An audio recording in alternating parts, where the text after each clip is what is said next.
Aí veio o stand-up, que eu consegui achar o pessoal que tava começando a fazer lá no... Nossa, você ia falar do erro da segunda vez, acho que você não isso falou. aí é verdade. Você mandou bem na primeira. Que eu ia falar pra vocês, não caíram...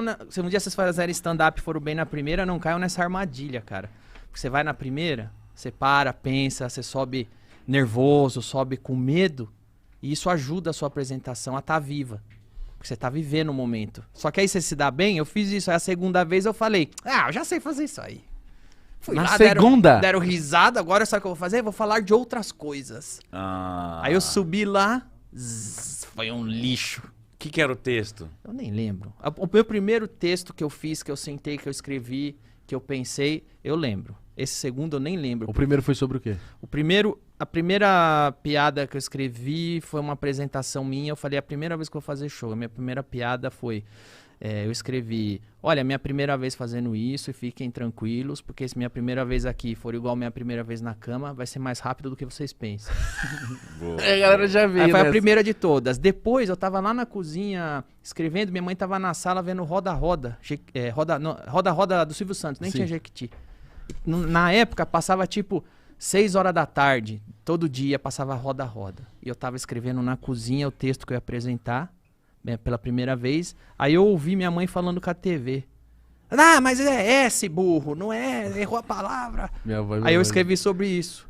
Então meu primeiro texto, assim, meu primeiro set foi sobre a Roda-Roda e mãe que fica falando com a TV, como é o Roda-Roda, o Silvio Santos, a menina da plateia. Foi o primeiro texto. Aí depois disso eu escrevi sobre McDonald's. Isso que eu ia falar, isso aí eu trabalhava no McDonald's na época, né? Isso aí lá dentro explodiu muito, mano. Olha aqui, esse cara falando sobre o Chicken McNuggets. McNuggets do Boneggers. Isso. Foi meu primeiro texto. Esse foi o primeiro? Foi essa sequência, foi a minha sequência de apresentação, que eu contei aqui. Depois eu fiz um set, porque o stand-up é assim, ele tem um set, é como se fosse um muro. O set é um muro. As piadas são os tijolos. Então você apresenta um set com piada. E grossamente falando, cada frase que você falar, a pessoa tem que rir. Se você for falar alguma coisa e não vão rir, não fala. Você não é o Arnaldo Jabor. Você não é o cronista. Você é um comediante. Você não sombra, né? Você não é um comentarista. Você tem que falar e a pessoa tem que rir. Se você falou, a pessoa não riu, risca. Não tem por que você falar. Então, assim, um set de stand-up é um muro e as piadas de stand-up são os tijolos do muro. Então, eu fiz primeiro um tijolinho, que foi a minha apresentação. Depois eu fiz um set Roda-Roda, Silvio Santos. E depois eu fiz outro set sobre o McDonald's. Esse foi meu primeiro texto stand-up. Aí o segundo eu falei, vou falar de outras coisas. Vou improvisar. Subi lá, tomei no cu. Mas aí, o terceiro, você voltou pro primeiro? Aí o terceiro eu voltei pro primeiro. E aí eu entendi o que é ser um comediante stand-up. É você trabalhar o seu texto. Eu voltei pro meu primeiro texto e ali no palco, fazendo, eu comecei a achar outros caminhos, outras piadas. Então um texto de 5 minutos, conforme eu vou fazendo, vai virando de 10, vai virando de 15. Isso foi te apaixonando rapidamente? Foi principalmente porque eu entendi que, caramba, pra eu contar uma piada em forma de história em quadrinho, de tira, eu demoro pra caramba, eu tenho que fazer o lápis. Eu erro, eu apago, redesenho, depois eu faço o nanquim, depois eu escaneio, depois eu pinto pra fazer uma piada. Nossa, mó trampo. 1, 2, 3, uma tirinha. 1, 2, 3. No stand-up eu faço essa piada só na frase. Então eu consigo produzir muito mais piada. E aí eu deixei de trilhar para ser cartunista, porque eu achei que eu ia conseguir me comunicar muito mais fazendo stand-up. Então você deve ter virado uma máquina de escrever, né? Também, tipo assim, mano, deve chegar em casa, tipo, mano... Então, mas nesse momento, como que era essa parada? Porque você tava querendo arrumar um outro tipo de trabalho. Como que era a expectativa? O que se falava de ganhar dinheiro? O stand-up, ele já tinha um movimento tipo, não, a gente vai no barzinho. Como que tava fazer dinheiro com o stand-up nessa época? Cara, eu acho que talvez vocês entendam disso, porque vocês quando começaram o podcast, vocês começaram primeiro porque vocês queriam ter um podcast. O dinheiro não veio.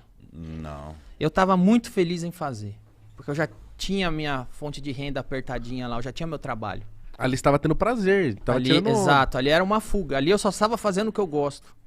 Então, eu fazia o stand-up, aí eu voltava lá pra agência que eu trabalhava, a criação, a agência da Miriam lá em Santo André. Muito obrigado, Miriam, pelos anos de emprego que você me deu. E aí eu ia pra lá, trabalhava, saía, aí eu ia fazer o que eu gosto. Aí eu escrevia. Aí eu tentava me enfiar, só que tinha outra dificuldade pra mim fazer o stand-up, Qual? Não tinha lugares que tinha stand-up. E aí você conhecia só esse só e tinha acabou. O Clube da Comédia, só que o Rafinha não queria que eu fizesse.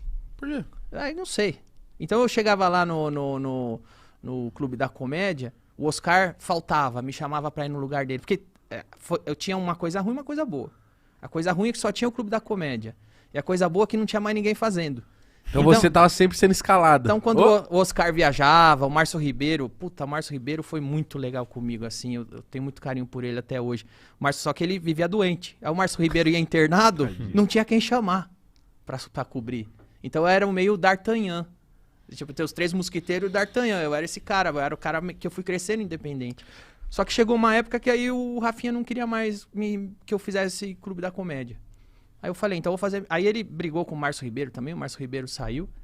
E aí o Oscar me chamava, a Marcela me chamava, só que o Rafinha ficava barrando. E aí eu falei, então eu vou fazer uma noite. Aí eu peguei, fui na casa do Márcio Ribeiro, que não tava mais fazendo também por causa do Rafinha, que tinha brigado. Falei, Márcio, vamos fazer outra noite, só tem uma noite de stand-up aqui. Ah, mas aí precisa de mais gente. Eu falo...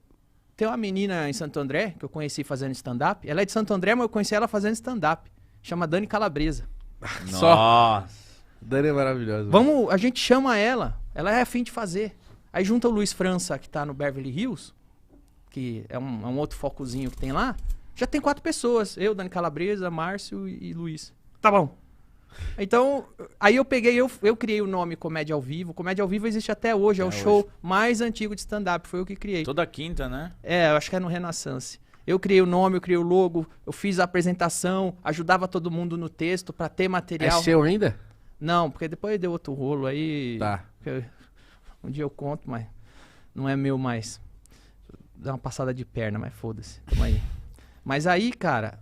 Rolou. E teve a segunda noite de stand-up, que foi o Comédia ao Vivo, veio daí. Aí, o Clube da Comédia, quando viu que tava sendo o Comédia ao Vivo, me chamou pra ir pro Clube da Comédia. E aí eu fiquei nos 2. Caralho! Caramba, então você virou uma atração pra pessoa que acompanhava ali, né? Também, tipo, eu imagino que já devia ter bastante pessoas querendo, pelo menos, consumir. Não sei fazer, mas, tipo, mano... Gostei disso aqui, quero ver onde tem São Paulo. Como que era, Danilo? Quanto a média de público? Como que era? Quanto galera ia? Aí deu um primeiro estouro no stand-up, que foi graças ao Diogo Portugal. Foi no Jô? Exato, porque a gente tava fazendo as noites de comédia, assim, só tinha o Clube da Comédia, aí eu criei o Comédia ao Vivo, e o que era uma noite de comédia começou a virar um circuito de comédia, porque já tinha o comediante ia de um lugar pro outro fazer. Depois eu criei outra noite com o Rogério Morgado, Maurício Meirelles, que era a Divina Comédia, já tinha outra. Então eu acho que fui o cara que mais fundou no início noite de stand-up. Você sentia essa necessidade de ter mais noites? Eu sempre entendi o seguinte, eu sempre tinha medo do seguinte, porque teve a moda do pagode, por exemplo. Aí passa a moda do pagode, não tem mais o circuito do pagode. Então o que eu sempre entendi é que o stand-up comedy não poderia ser uma moda. Por isso que não poderia ficar fechado só no Clube da Comédia. Vamos se consolidar, né? Exato. Ninguém é rei se não tem um reino. Certo? Certo. Sim. Você precisa ter um reino, precisa ter tudo funcionando para que quem faça isso aí tenha relevância. Senão, acaba a moda, acabou. Então, sempre fui muito preocupado em construir um cenário e uma cena de comédia. Então, funda uma noite, abre comedy club. Isso te dá muito trabalho, imagino. Muita responsabilidade, muita coisa pra ter que gerir ali e mesmo escrever, né? Levar o público. Mas eu acho que... não, porque eu acho que a grande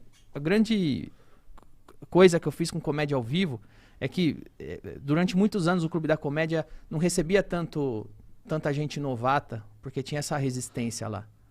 E quando eu abri o Comédia ao Vivo, eu abri com a mentalidade oposta, porque é DNA do stand-up comedy o open mic, achar gerações de comediantes. Então, no comédia... Até pra isso nunca morrer, né? Nunca morrer. E o Comédia ao Vivo, esse show que eu criei, porque eu não podia entrar no outro grupo, virou o canal onde muitos se revelaram. Rogério Morgado, Tortorelli, a segunda geração do stand-up, a terceira, a quarta, veio do Comédia ao Vivo. Porque ali eu fiz um espaço aberto. E ali começou a abrir. E aí o Tortorelli, o Rogério Morgado fundam outra noite. O outro vai, fundou outra... E aí começou a surgir a cena. Então você via a parada e ficava tipo, aí, caralho, tá dando certo. Indo. Mas o comédia demais. O começo do Comédia ao Vivo era toda semana textos novos? Como que funcionava? Como que era no começo ali do Comédia ao Vivo? Qual que era a ideia? Não, a nossa ideia sempre foi fazer o público rir o máximo possível. E não dá pra fazer o público rir da melhor maneira possível contando texto novo todo dia. Porque o texto de stand-up é uma coisa que você trabalha.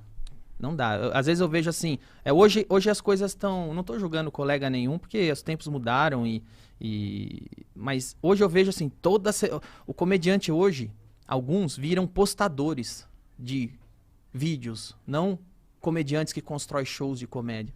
Mas você não entende que às vezes eles têm que fazer isso justamente pra vender? Eu entendo totalmente, por isso que eu disse que eu não julgo, cara. Porque pra mim é fácil falar, né? Eu já tô com minha carreira, o cara tá começando agora, ele tem que ir lá, tem que postar.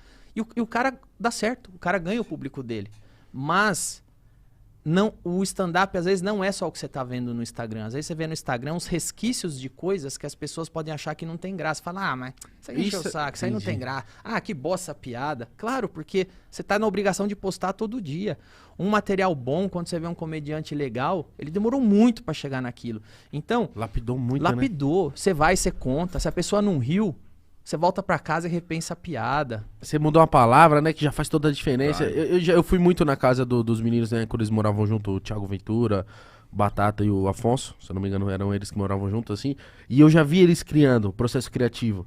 E eu sempre quis ver. E eu tinha na minha cabeça que o stand-up, mano, era uma grande zoação, zoeira e tal. E aí eu cheguei lá, eu vi os caras, tipo, mano, sentado assim, ó, tipo, mano, não sei o que, escrevendo, com a cara fechada assim.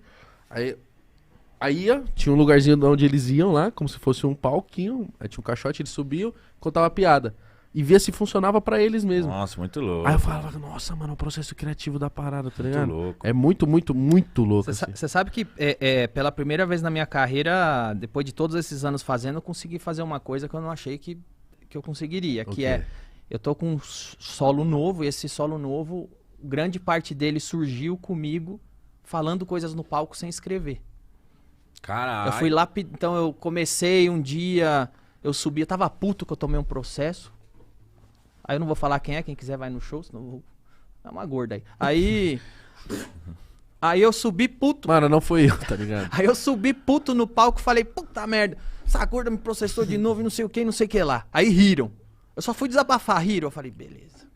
Aí no outro dia eu voltei sem escrever nada, continuei, riram. Um desabafo, mais um desabafo. A hora que veio eu tinha mais de 25 minutos só falando desse caso com riso. Então é um show que eu não escrevi, que surgiu no palco. Mas demorou. Mano.